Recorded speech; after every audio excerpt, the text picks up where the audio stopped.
This business will have you feel like you don't belong. Yeah. And anybody who makes you feel that way will not be around much longer because things are changing. Hi there. I'm Sarah Rodman, Executive Editor at Entertainment Weekly Magazine. And we would like to welcome you to our Emmy Awardist coverage. Today we have a celebration of some of the funniest, smartest, and might I say, very attractive women writers in late night, presented by Last Night's Late Night, EW's daily show on Quibi that gives the best opening monologues, interviews, and sketches every morning. So I am so glad to welcome to the Circle of Zoom Kristen Bartlett, co-head writer of the Full Frontal with Samantha Bee, Sam J, who is a staff writer at Saturday Night Live and a very funny stand-up comic, a thing that we will get to momentarily, Mayo, who writes for The Daily Show with Amber Ruffin, who works on Late Night with Seth Meyers, also helped out Robin Thede with the Black Lady sketch show, and has her own show coming on the Peacock in the fall, which we'll get to. And the masterful, I'm so excited she's here, Ms. Robin Thede, creator, showrunner, executive producer, writer, actress for one of my favorite shows this year, A Black Lady sketch show. Thank you all so much for being here. I'm so excited to be talking to all of you. So it's a weird time for all of us to be talking in our little boxes though. So the thing I want to start with is in this last 5 months, what has your creativity been like? Has there been an adjustment to what you're writing in terms of like, oh, I thought of a bit, that's really funny, but maybe it's not really funny right now? Has like this moment affected what's coming out of you? And anybody can take that. I would say yes, but not in a way of would this be funny in this environment. More so just it's hard to be funny in this environment. It's hard to be funny when you can't go out and interact in the world. And I draw a lot of my creativity off of just being around people and having conversations. And without that, it's hard to pull on funny things. But I haven't stumbled upon a joke where I'm like, oh, I can't tell this right now. But I'm also a cynical comic, so I don't have much of a metric for that kind of stuff anyway. I don't think any of us do, honestly. I don't think any of us has ever stumbled upon a joke that we were like, oh, that might ruffle some feathers. Right. Yeah. For me, I thrive on not interacting with people. So God bless Sam J.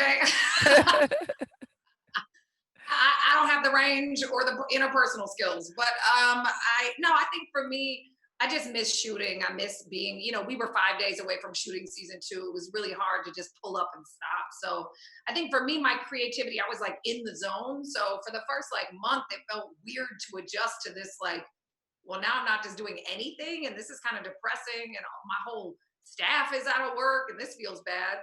And then after about a month, I was like, oh, well, now I have time to do the things I didn't have time to do. So I've been writing and developing and, things have picked up crazy behind the scenes and then just simultaneously trying to get my show back off the ground. So your comedy shifts, right? Your comedy shifts with the world. I think for all of us, that's the case. And so for me, the things I find funny now are very different than what I would have found funny, 6 months ago. So, and what is that, Robin? When you say that, is there an example that you have of like, oh, I don't think I would have thought that was funny 6 months ago? Well, I didn't know anything about Zoom 6 months ago. So, in the first couple of weeks when everybody was doing Zoom bits, it was very funny. And now, they have ceased to be funny to me. So I think comedy just happens in cycles. And now things are funny, like that woman screaming, not the bang, the bang, like that. I never thought, I don't know why I would be laughing at that. But to me, if you don't know what I'm talking about, just Google bang, spelled like it sounds. So it's stupid things that make me laugh. It's super stupid things of people who clearly are just bored and, it feels very relatable. So. Yeah. Kristen, you were going to say? Oh yeah, I can definitely hear myself disappointing people with my sense of humor now, not in terms of like comedy, but in sadness. So like, for example, this Emmy thing. So I'm very excited to be nominated as always, but I definitely have had some calls where people are congratulating me, and I genuinely am excited to not have to wear Spanx this year. And that's what I say, like that's the win. And I can hear them being sad. Like I can hear them being like, oh, this person's life is so different. Anyway, but yeah.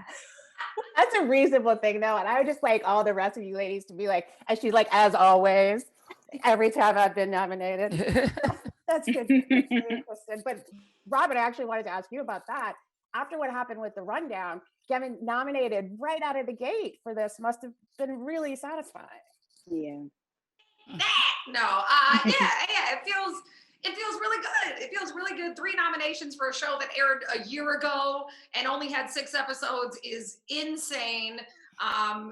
Do we deserve it? Absolutely yes. Did we expect it? Absolutely no.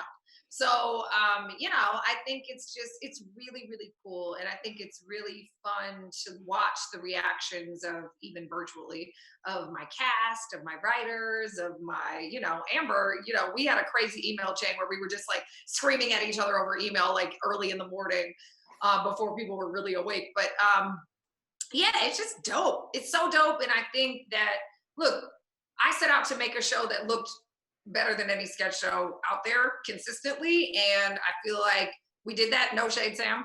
And, I feel like, but I also feel like we're not running the same race. That's the kind of weird thing about sketch is like, you can never compare SNL to a Black Lady sketch. It's just a different sort of format.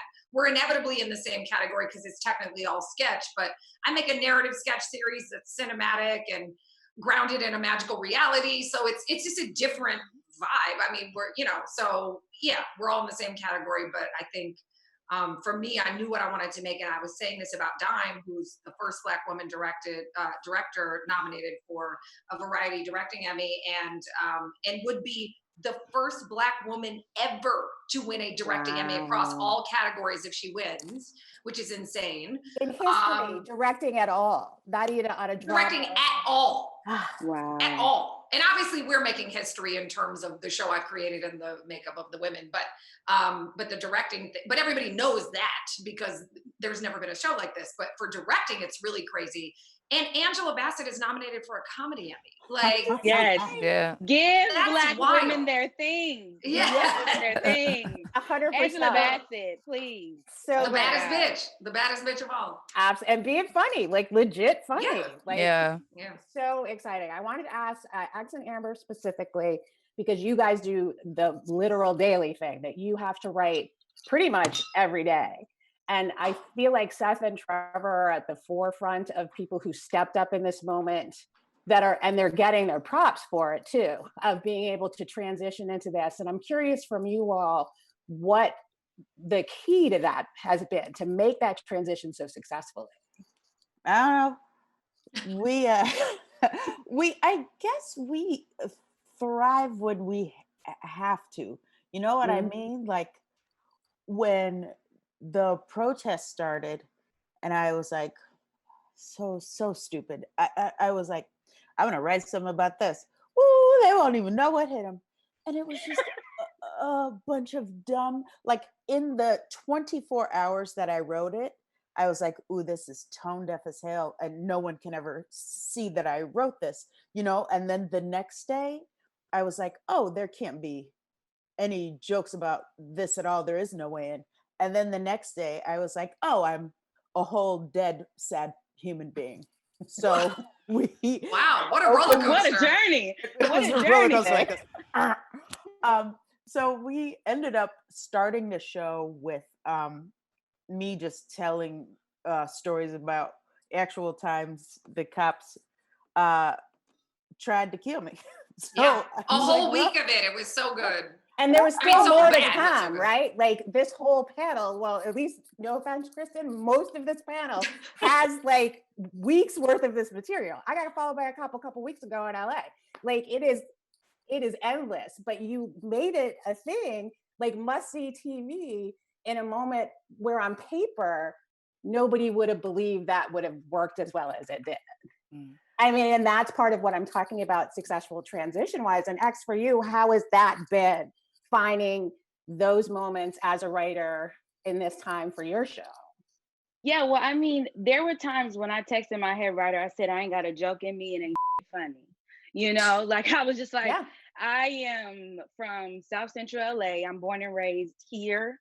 I'm in Los Angeles now. And I think too, like my experience and stuff being in late night, like it's very elitist. Like a lot of people there are like conventionally educated, which I think is like a lot of these late night shows have wanted to echo whiteness. Like they hire a Black person that echoes their whiteness, and I challenge all of that. Like I have a working class mom, a working class dad. Like I went to school for 5 seconds because I was like, where do you major in being a star? Like that's what I do. I don't what is all this statistics? I don't know. 1 + 1 is 2. There we go. I know my money, right? So I was just, so for me, it was just like, we got to talk to Trevor, and I got to keep it 100 with all the EPs and tell them like, look, we cannot go back on Monday while Atlanta is burning, talking about some bum, bum, ba-dum, bum, bum, bum. Like no want to hear that. Excuse me. I'm very sorry. No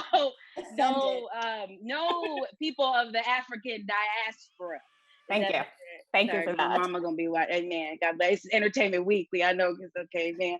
But well, we got one of us here. It's fine. We don't want to hear that. I ain't got a joke in me. Like, also as somebody, like the coronavirus hit my dad. It hit my granddad. Wow. So I don't have no jokes for you. You know, this bull curfew got my cousin arrested because they expect him to get from Long Beach to LA in 30 minutes. They also sent a time in they sent another message in Spanish with a later time targeting my family who are immigrants. So I'm just like, but to have that voice in that room, I'm like, this is how I feel. This is what's happening. And like, you know, for all the people watching in LA, we call it a ghetto bird, meaning the helicopter. And the ghetto bird was out every 5 seconds and was like taunting me. So as far as my creativity, it did take a step back because for the first part of quarantine, I was in New York away from everybody. And New York was like, it was like Corona Central. It was like, it was really bad. So my creativity did take a step back, but my mental health took a step forward. Amen. So that's what I needed to happen. And it did. And I was very happy to be in a space that allowed me to take that time. And I only took 1 day off. And as a Black woman, I'm sure y'all feel like, or even as a woman, I felt so bad for taking that day off. I was like, they're going to fire me. I'm going to get fired. I'm going to get fired. I just got stressed out for you when you said you took a day off. Like, do you still have a job? Are you sure? Yes. I was just like, I took a day off my own show this year, and I was like, they gonna fire me. And I was like, oh wait, no one can fire me. I had the same anxiety. No, and serious, and we also think like, not only am I gonna get fired, but ain't no other Black girl gonna be able to get a job because damn, I just felt my own community. Like it's so much on our backs, right? Yes. Yeah. So I was just like, and literally all my bosses and and Roy was like, shut your ass up and take a day. Like, you know, like it's fine. I'm like, okay. Whew. But yeah, so that's been my experience with creativity. Kristen, I wanted to ask you specifically because you guys deal in the topical, even though it might be hard to find veins of comedy in coronavirus and economic depression and, you know, the political divisiveness, that's also what you do.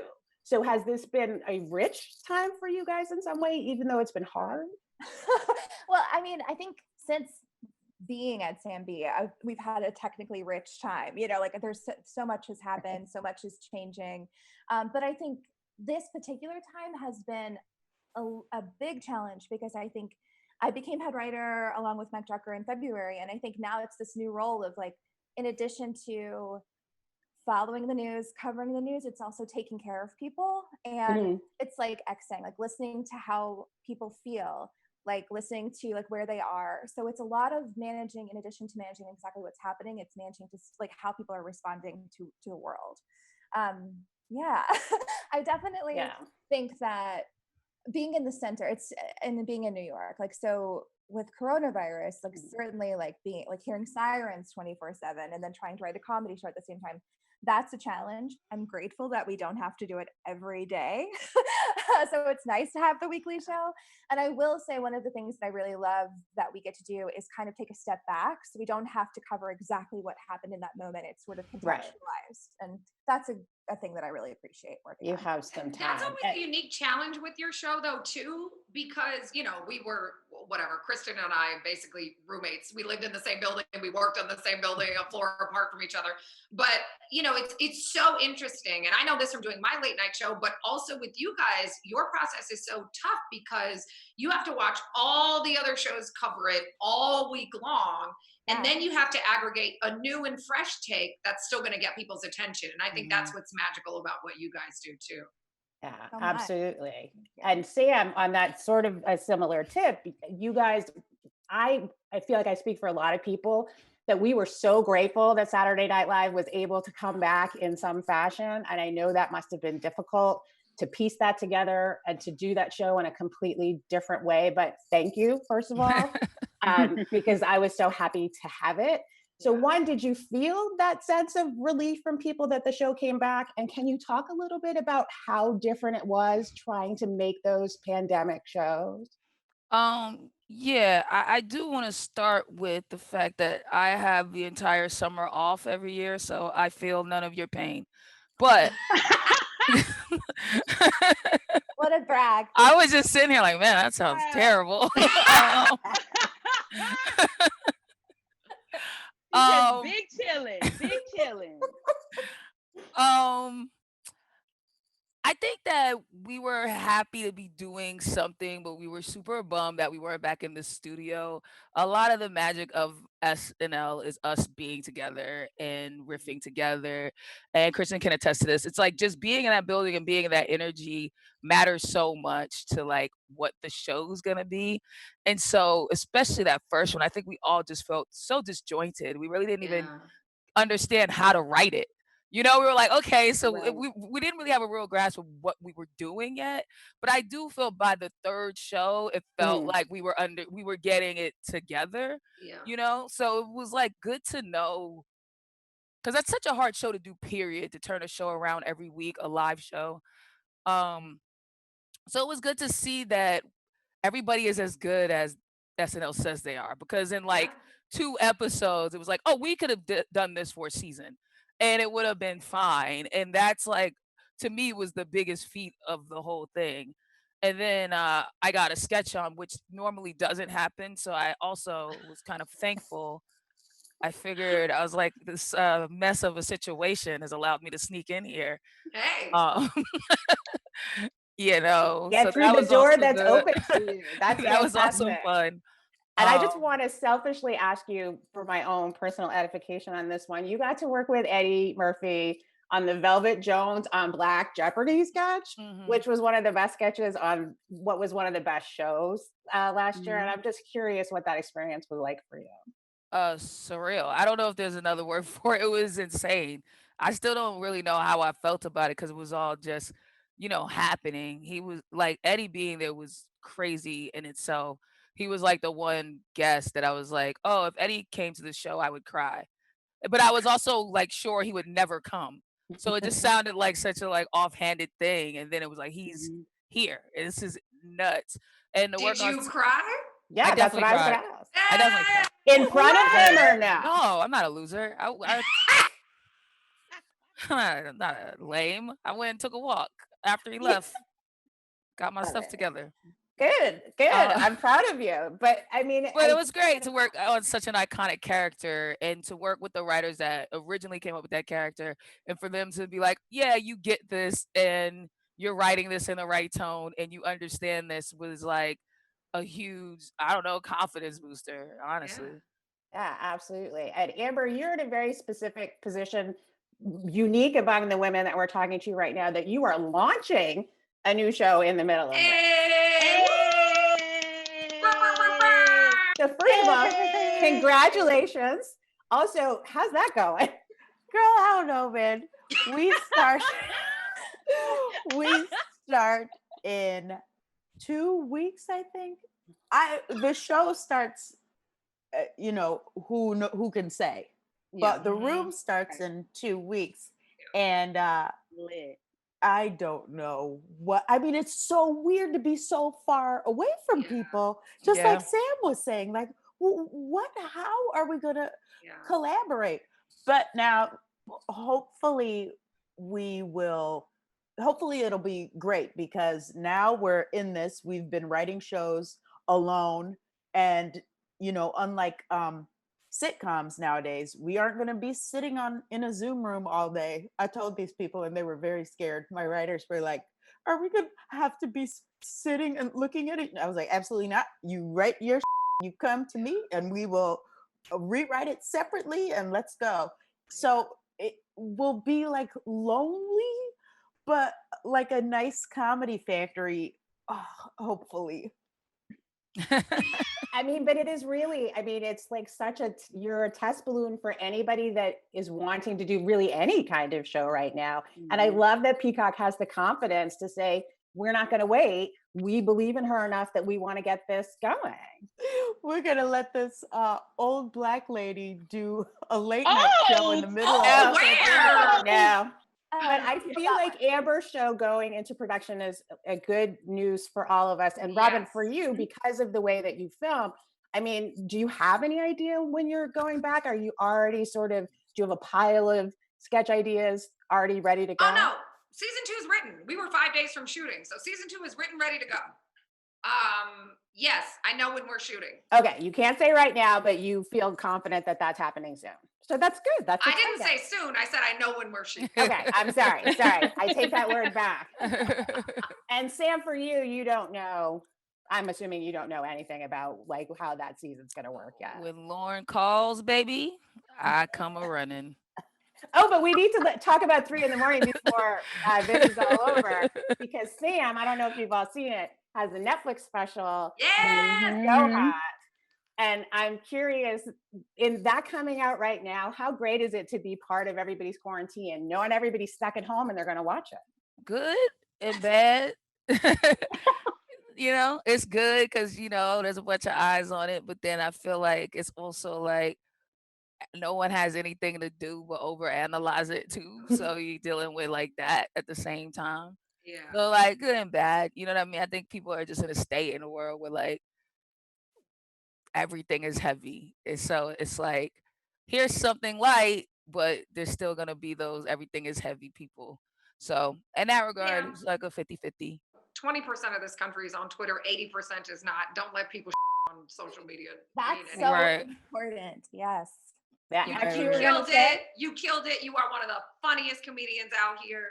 Don't let anybody take that from you. And Robin Thede's telling you I'm that. a fan. Thank you. Sam knows I'm a fan. Robin came in like a mama. Now I feel like I gotta Don't let anybody tell you that. First of all. Right. You right, mama. You right. Absolutely. No, she is right. Sam, as soon as someone sent me a think piece that someone wrote on it and she was roasting it, I was like, now I know I'm gonna love Sam's special. Anytime I see a motherfucking woke piece or just like a think piece, like just like so like just breaking down every little joke, I'm like, oh, I'm about to fucking love this like me. You so dig it. You like, already know. It's gonna be so good. When you roasted your girlfriend, you was like, I ain't a man. Why you got 2 luggages? But I was like, thank you. I was so good. I was like, nigga, I was like, she black and gay. She could talk about whatever the she want to talk about. It was so good. I love it. He said, I'm a woman. Get my luggage. I said, I screamed several times. Sam, and I'll tell you this, Sam, one thing that Sam, the loved it. Like my homeboy, they loved it. So like the hood love you, like no shade, to this. Nah, I understand. But like we speak about like saying, you feel me? Like we 100%. We loved it. Who I made it for understood it. Right. I'd like to welcome you all to the Sam J Hype Hour. We're all yes.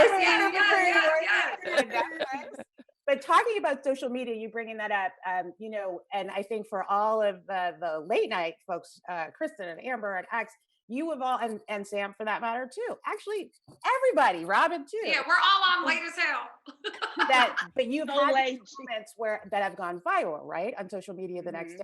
So much has changed in like the last 6 to 10 years about like people not staying up late and watching the clips. We do a show at EW that's about that. And so thanks for all of your help. But what is it like to be inside a viral moment like that? Have you all had one where you're like, oh, this thing that I thought up sitting on my bed is now had 1 million views? Yeah. Yeah, the moment that I had happened randomly, and I was like, I'm gonna get fired for this joke.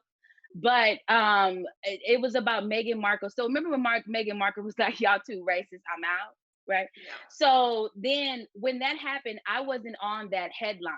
So like at the Daily Show, like we all kind of like write on everything we do. It's called gangs, like everybody like writes or whatever like that. But I was on another piece and I was in rehearsal. And as Trevor was talking, he was talking about the Meghan Markle story. I turned to a black dude, Christian, who's a producer, and I was like, no, I was like, she looked at Harry. She was like, you need to get a job. That's what happened. And he laughed. And I said, oh, this is it. So I walked down to rewrite and I told Jubin, who's the EP who I owe my whole career to, he's the reason why I'm there. He was like, hi, Trevor, you need to hire this person, hire her right now. I told Jubin, he was like, that's hilarious. Tell Trevor right now. So we were in rewrite and I told Trevor, he said, X, that's so funny. And I was like, I'm not going to get fired. And I was like so shocked because I was like, because I will say like some stuff just does not look good in the way that I speak, like my language, my grammar, like how I talk, like sometimes on paper it's just like, it doesn't hit. But when I say it and I'm saying it, it hits, and it did. And Trevor said on the air and everybody reposted it. And all these black ass outlets was reposted. And I was like, that's my joke. And this is the biggest thing because I really love when my community laughs. I mean, and we laugh, we hit, we turn, we smack. Like I love a good laugh. And when other black people were texting me, because I don't like mercy laughs. When other black people were texting me, they say, did you write that joke that Trevor said? I was like, wow. They were like, we heard your voice. We heard you. Yes. Right, Isn't that exactly. crazy? That was crazy to me for you to hear my voice through this vessel, a very attractive vessel.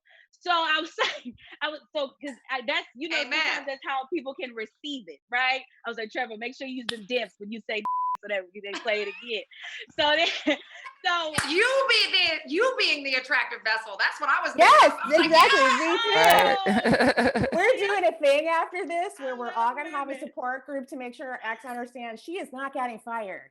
No, girl, you're good. No, but y'all gotta understand, like coming from where I come from, like I come from like very humble beginnings. You do not rock the boat. I worked at Old Navy and it was like, don't you fold the shirts like this. You want to fold a shirt like that, I'm fired you. And I was like, okay. So I'm just like, I would never want, but the reason why I had to why I said it too, I was like, not only is Trevor the only one that can make this joke, Trevor has to make this joke. And when it got so much love, and like, I got so much love in the office, and I had been there for like a year and some change. And so it was very good to know that I had like gotten so much better, and I grew so much as a writer to get to that point, and just to have that level of respect of the other writers who I respect highly. And to get so like that whole week, it was replayed over and over. So that was very humbling, but it was a great, great moment. I just want to say something really quickly. It was hilarious. And I just want to say something to you, X. And I don't know if I've expressed this to you in a way that like this, but not only do you deserve to be in that room, not only are you extremely talented, but this business will have you feel like you don't belong. Yeah. And anybody who makes you feel that way will not be around much longer because things are changing. Right. And I'm telling you that from a lot of things, and I know your side of the business because I've been in it for years, and like I can tell you right now that people who do not listen to voices who don't sound like them, people who discount voices who don't sound like them, are not long for this business. And they're not going to stay in these jobs very long if I have anything to do with it. And guess what? I do. Yeah. So, thank you. And this is I love that. Robin basically just fired everyone in Hollywood. Yeah. Wow, she just let it out. You don't understand the kind of pressure I have been not shooting, and all I've been doing is calling showrunners and telling them who they need to hire and on what shows. And for those of us, I don't need to say the show, who's recently hired Black people who hasn't had them. And I have been phone calls, FaceTime, Zooms. I'm like, so where are they? Like, I'm not playing these games anymore. And I'm not even doing late night anymore in terms of covering politics, but I have a vested interest in creating equity in places where we have been shut out in the entertainment industry. everything from behind the scenes to in front of the scenes, and I will not stand for it any longer. There's no reason that when my late night show went off the air, half the Black women writing in late night went with it. There's no reason that there should have only been 8, and when 4 left, it was 50% down. There's no reason for that when there are all these writers and all these shows. And all So, this you that's the belong gatekeeping. there. Yeah, I wish all of us had Thank you. tambourines right Thank you. now, and we Yes. were just in the background going, "Yes, amen." But I want to say, X to you, that story is illustrative of what Robin is talking about. When we talk about representation and when we talk about voices in rooms and bodies in rooms, that's why we want them. That viral moment doesn't happen without your voice. That's right. Yes, it's said in Trevor's voice, but it doesn't happen without your voice in the That's room. right. And every single person on this call is a voice that wasn't in that room 10 years ago. They just weren't. And so, like, this is such a triumph. Like, just this, and there's more triumph beyond this grid, and you're a part of that. And Thank so, like, you guys so much. like, you got to Oh my see it to be God. it. That's what we're Yeah. talking about. Absolutely. And like, I'm right with Robin. Like, this is a place where we actually can make change, which is like bizarrely miraculous. So like, let's not stand for it anymore. I'm all fired up now. I have It's to good. get in here and say this. Robin Thede is not joking. Technically, we can't say right now it's these 5 people. These 5 Black people just got hired because Robin made some phone calls to these shows, but it's like 5 people, and she made these phone calls 1 minute ago, and now all these people have jobs. I just had her send me her drafts folder. Robin keeps tabs, and everyone was like, "Oh, all the Black people we know are hired," and I was like, "Not Robin Thede." I called her. She sent out another spreadsheet of heavy hitters. Black women and Black comedy writers roll deep. Honestly, not for nothing. I'm working on something, and if you could send me that, that would be fire. I got you. That would be really dope. And they're good. But also, X, I want to say, you're fine, and they love you, and everyone loves you. But you could get fired. You could get fired tomorrow. Oh yeah, I You'll don't have have a job. imply that like she can't But get they'll fire fired. you all you want. All they want. I'm low key work. hoping you get fired. Low key, like, I was like, I need to hire you. I have let that happen. Can we let her have her job for a little while longer first? Sam, it would be my dream. Sam and I have a mutual friend, Gary Richardson. That is my heart. I love him so much. Let me tell you, every step of the way, I was like, Gary, they said they need a packet. You got that one packet. I said, oh, what am I say? I was just like, what? Because I started really getting into politics when we got this puto of a president, because I'm like, he about to make it illegal for me to come out past 7. So let me watch this. Because, you know, he's going to say no gays after 6, then Black people, and then Jews get to stay out the latest. That's how I feel his tear goes in his meeting. I said, well, let me watch. We need to bring Let me watch. detailed tier. It makes sense to me. No, it's coming. Very It's coming. specific. It's coming. So I just was like, I need to watch the news. So because that was so new to me, people like Gary, who like I saw coming up at UCB, and mind you, let me be very honest, y'all. I didn't really discover white people till 4 years ago. I was never around white people. I'm born and raised in South Central. I'm not around them. I do not know how they operate. And when I went to the UC of the B, I said, because you know, improv, that racism is immediate. You know, I come in a scene and I'm like, how y'all doing? They're like, don't rob us. I'm like, you're right. You are so right. Another queen, Keisha Dollar. She's on Astronomy Club. Love Phenomenal her. sketch comedy show. I literally, y'all, y'all ask Keisha right now. I called Keisha at 7 a.m. when I was working in catering at Time E, feeding all these rich white folks. I called her. I said, Keisha, they got me fucked up. Yep. They labeled me this like ghetto ass name when I was just, we was all in the graveyard digging. Why I gotta be, we were just digging. What is happening? So it was a lot for me, like adjusting to white people, but seeing somebody like Gary, I said, that's me, right? That's me. Yeah. Okay, I'll stay here. Seeing people like Natasha Rothwell, who is queen. Yeah. Natasha Rothwell, like I literally shake when I see her because it's like she is like such a goddess to me and like beyond kind. Like she makes you believe like, oh, you don't have to let this business you up. You can still be this and still be kind. But to see people like Gary Richardson, just to like big him up, to see him like he don't code switch. Just how I talk, is what I do when I do. And I know how to code switch. I do it because my mother taught me by doing it. You know, and I still do it as a means of survival because I feel comfortable with y'all, but like, absolutely not. If it was all white people, sorry, no. And I know Kristen. Otherwise, I probably would have been code switching. If I didn't know her, I probably would. I'm serious. Like, I gotta know a lot of white women are not safe out here. I be wilding everywhere. No code switches. No, Sam J, I aspire. That's rare. Sam J, I aspire. That is rare. All spaces, all the time. I say so much at SNL. All fits. Kristen can attest all fits. My favorite. I do. Sam though is a joy. Like I feel like in their room. I remember being at SNL, and it was my second year. You just got there. Yeah. I was still petrified even to breathe, and you were just yourself. So yes, that's a special thing though. But let's talk about that for a minute, because what's interesting, another interesting thing that's happening here is that as women of color, as gay women, we are caretakers to an extent that we all want to pull people up with us, right? Which isn't to say that white men don't want to do that. They want to pull other white men up, generally speaking. But do you feel like as women of color, as queer women, a queer woman first in Sam's case, that you have an obligation to do that? Or is it just a natural inclination to want to pull up? Both, right? It's naturally who I am, and I don't feel like anyone is in that space not being naturally who they are. So why do I thus have to not be naturally who I am?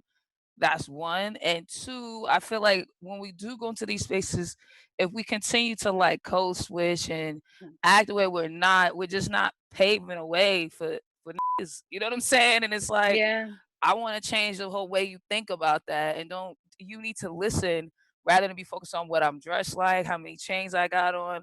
Listen to what I'm saying and taking my words. And if you can do that, then it just makes it easier for the next type of person to come behind you and not be discredited for those very things that are just a part of our environment. Yeah. And I did notice, Sam, you have on 2 chains. I did notice that. I did notice the 2 chains, and I want to thank you for that. Since I got my one gold, my rollie coming in the mail. Oh, congratulations! We gotta exchange levels. We can have some rollie talk. I have a rollie. We could talk rollie stuff. Wow, y'all too fly for me. Y'all too. Me too. Me too. Babe, you over here looking like a bag of money. I can't even afford that, babe. Right. You see, this was $2. My friend helped me set this up. But I agree with Sam. Like, it's the same thing for me. It's both, because I hire Black women, like, especially for a Black lady sketch show. You can't have a title like that and not have hella Black women working on the show. That was the whole goal. They were like, okay, is the name gonna stay a Black lady sketch show? Because that's what I pitched. And I was like, yeah, what else would it be? And they were like, oh, you don't have, like, I thought that was like a placeholder. And I was like, nah, that's the name. So, when we did that, I knew I was going to have an all Black woman cast, an all Black woman writer's room. I knew I was going to have, like, all the way through directors, everything. So it was an experiment in a way to show people the types of things we can create when we're allowed to be authentically ourselves. Right. And there's no compromise with the show. And look, everybody's not going to love the show and love every sketch. Everyone never loves every sketch, spoiler alert, of any show. But the chance to be free and to be able to do that and to find that space, and then now to be 3 times Emmy nominated in our first year is so crazy. And not to harp on that, but it's insane. It's insane. It never happens even for white sketch shows, very rarely, let alone this one. So, and I think that at the end of the day, not only do I feel a personal obligation, I also just want to surround myself with the best people. I was the first Black woman to head write on a late night show, and I hired the second. And to this day, there has still only been 2. Me and Lauren Ashley Smith, who is now with me on a Black lady sketch show, the head writer there as well. First Black woman, I'm assuming, to be head writer on a sketch show, but I don't fact check all the Black firsts. But there's no reason we should still be setting all these firsts. There's no reason it should be 2020 and we're still trying to claw our way into things, And to the degree that that things have changed, and I think Chris and I think Amber and Robin, maybe as the people who have been in the business for a while, I mean, not a million years, you're not she old. called us old. She called But Oh, wow. I just literally said, not that you're old. But that, like, have you seen?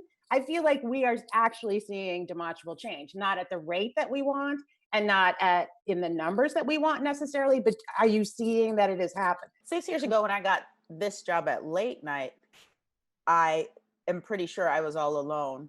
Then 3 years later, I think Robin Thede's show started. No, it was like 2 years later. It was like 6 months. Oh, sorry. What year did you start? 2014.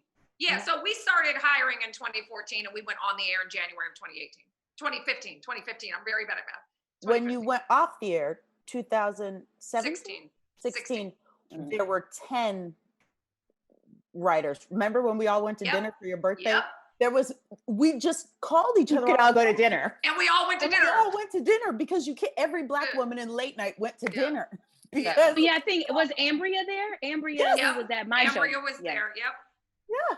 All right, so at least now we need like a couple tables. So yeah, I mean, hopefully we trying to get the whole motherfucking building table. It would be nice. I mean, I want the whole Olive Garden.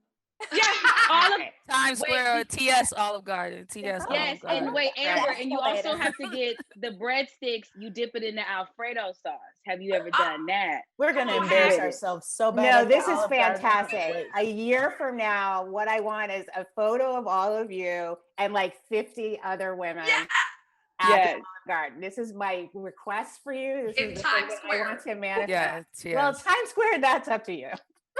That's what Sam said. That's the fanciest Olive Garden in the world. It is. It has multiple levels, and they drinks have frozen fruit. Yeah, it's the fanciest Olive Garden in the world. Thank you. You I love my Moscato blueberry lemonade.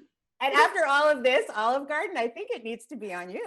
I'm just saying, like, we weren't asking for it, but now I feel like it kind of has to be that way. I can do it. I also wanted to speak to your point too, what you were saying about like bringing people up, because I started a BIPOC sketch comedy show called Who Made the Potato Salad, and it stars only people of color. It's produced by us and for us, and it's a big ass cookout. And like all of our alumni have gone on to do amazing things. Like my creative producer. Yes, my creative producer and one of my very best friends, Shinovia, she is like the baddest bitch. Like she's about to take over this whole damn industry. So everyone, please be on the lookout. And like Astronomy Club, like they have all done the show. And the reason why I did that is because a lot of white people in this industry try to act dumb, like there's a shortage of Black people and like we don't exist.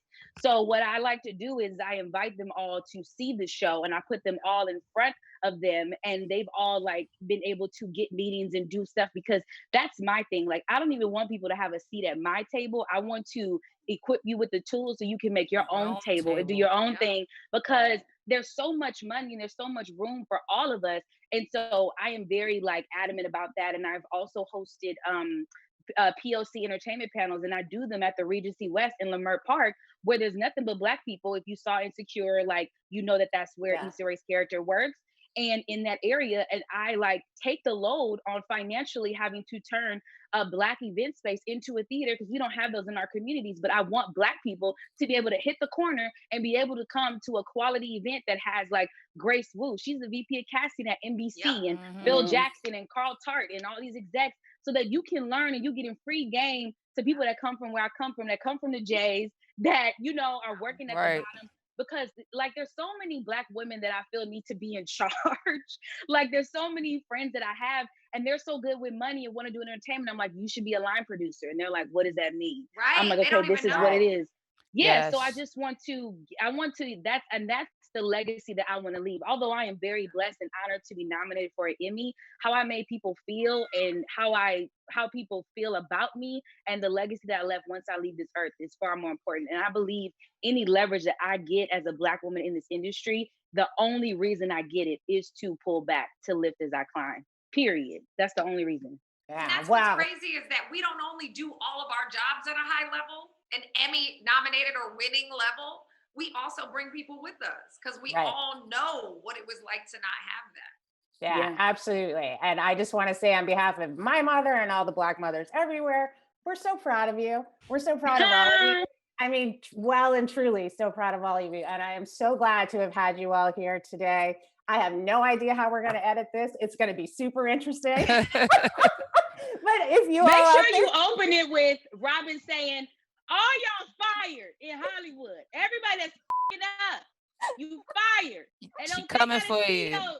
don't think I didn't see your little white ass. We didn't hire no black people. All right. Okay, so God Yes, she bless. Oh, they did. know. Start the show. They know. a producer somewhere is taking notes on that. But truly, I am so grateful for all of you being there, for everybody that's watching. Please check out all of the Emmy-nominated shows that all of these women work on. Full Frontal with Samantha Bee, Saturday Night Live, a Black Lady sketch show, which you can do on demand on HBO, and will be coming back. And HBO Max. And HBO And Max. the Hulu plugin to anywhere, guys. There's so many Yes. options. The Daily Show with Trevor Noah on Comedy Central, Late Night with Seth Meyers, and then soon the Amber Ruffin Show on Peacock. Thank you all so much for being here. And if you can't catch their shows, you can watch the EW show Last Night Late Night on Quibi. Yeah. So good to see you. Hey, what's up, everyone? I'm Heather Gardner, and if you enjoyed that panel, you need to check out Last Night's Late Night by EW, which drops every single morning on Quibi. It showcases the most must-see moments in late night, from monologue jokes to sketches to celebrity interviews, and all in one fell swoop. And on top of that, we're going to hit you with some industry insight and the latest late night news. So check us out. That's Last Night's Late Night by Entertainment Weekly on Quibi.